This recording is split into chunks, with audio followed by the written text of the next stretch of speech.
K Rama MLA കൂടി telephone ലൈനുണ്ട്. Shrimati K Rama, ഇതുവരെ പ്രതിപക്ഷത്ത് ഇരുന്ന് നിങ്ങളാണ് ആവശ്യപ്പെട്ടിരുന്നത്. പക്ഷേ ഇപ്പോഴത്തെ CPI നേരിട്ട് മുഖ്യമന്ത്രിയെ കണ്ട് പറയുകയാണ് മുകേഷിനെ മാറ്റണം, ഇത്ര ഗുരുതരമായ ആരോപണം ഉള്ള ഒരാളെ MLA പദവിയിൽ ഇരുത്തരുത് എന്ന്. സർക്കാർ CPIM അത് കേൾക്കുമെന്ന് താങ്കൾ കരുതുന്നുണ്ടോ? മുകേഷിനെ ഏത് വിധത്തിലും സംരക്ഷിക്കുകയും രക്ഷിച്ചെടുക്കുകയും ചെയ്യുക എന്നത് തന്നെയാണ് CPM ഇപ്പോഴും ചെയ്തുകൊണ്ടിരിക്കുന്നത്. അങ്ങനെ ഇനിയും ആ നിലപാടുമായിട്ട് അവർ മുന്നോട്ട് പോയവർക്ക് വലിയ വില നൽകേണ്ടി വരും. അതിലൊരു തിരുത്തൽ ശക്തിയായി ഇപ്പൊ CPI മുന്നോട്ട് വരുന്നു എന്നുള്ളത് വളരെ സന്തോഷം തരുന്നുണ്ട്. കാരണം അങ്ങനെയൊക്കെ ഒരു തിരുത്താനും അങ്ങനെ പറയാനും അവർക്ക് കഴിയുന്നുണ്ട് എന്നുള്ളത്. നേരത്തെ ആനി രാജ വളരെ ശക്തമായി ഇതിനകത്ത് നിലപാടെടുത്തത് ഒരു നേതാവാണ്. അതുകൊണ്ട് അതിന്റെ ബാക്കിയായിട്ട് അവർ മുഖ്യമന്ത്രിയെ കാണുന്നു എന്ന് പറയുന്നത്. ഏതായാലും അതിനെ മുഖ്യമന്ത്രി വഴങ്ങുമോ എന്നുള്ളതാണ് നമുക്കുള്ള മുന്നിലുള്ള ചോദ്യം. വഴങ്ങാൻ ഒരു സാധ്യതയും ഞാൻ കാണുന്നില്ല. കാരണം അങ്ങനെ നിലപാടെടുക്കാൻ അവർക്ക് താല്പര്യമുണ്ടായിരുന്നെങ്കിൽ വളരെ നേരത്തെ അത് എടുക്കുന്നതിന് ഒരു തടസ്സവും ഉണ്ടായിരുന്നില്ല.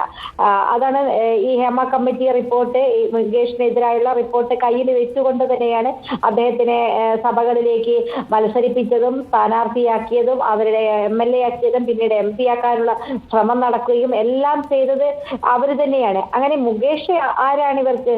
എന്തിനാണ് ഇത്ര അധികം പ്രൊട്ടക്ഷൻ കൊടുക്കുന്നത്? എന്താണ് മുകേഷുമായിട്ട് ഈ പാർട്ടിക്ക് ഇത്ര അടുത്ത ബന്ധം? ഒരുപാട് നേതാക്കന്മാർ ആ പാർട്ടിയിൽ ഉണ്ടായിട്ട് അവരെയൊന്നും മത്സരിപ്പിക്കാതെ ഒരു MLA വീണ്ടും MP ആക്കാൻ നോക്കിയ ഒരു പാർട്ടിയാണ് CPM. ആ സമയത്തും അറിയാം ഈ മുകേഷിനെതിരായിട്ടുള്ള ആരോപണങ്ങൾ. അത് ഏറ്റവും പ്രധാനം, അദ്ദേഹത്തെ ഗുരുതരമായ ആരോപണം എന്ന് പറയുന്നത് അദ്ദേഹത്തിന്റെ ആദ്യ ഭാര്യയുടെ ഒരു വെളിപ്പെടുത്തൽ മതി. ഒരു വ്യക്തി, ഒരു പൊതുപ്രവർത്തകൻ അദ്ദേഹത്തിന്റെ വ്യക്തി ജീവിതവും സംശുദ്ധമായിരിക്കണം, വ്യക്തി ജീവിതവും ഏറ്റവും ക്ലിയറായ വ്യക്തി ജീവിതത്തിന് ഉടമകളായിരിക്കണം എന്ന കാര്യത്തിൽ ഒരു സംശയമില്ല. അങ്ങനെയല്ലാത്ത വ്യക്തികളെ ജനങ്ങളുടെ പ്രതിനിധിയാക്കിയൊക്കെ തിരഞ്ഞെടുക്കാൻ ഒരു പാർട്ടി തീരുമാനിക്കുന്നു, അതും CPM പോലെയുള്ള ഒരു കമ്മ്യൂണിസ്റ്റ് പാർട്ടി.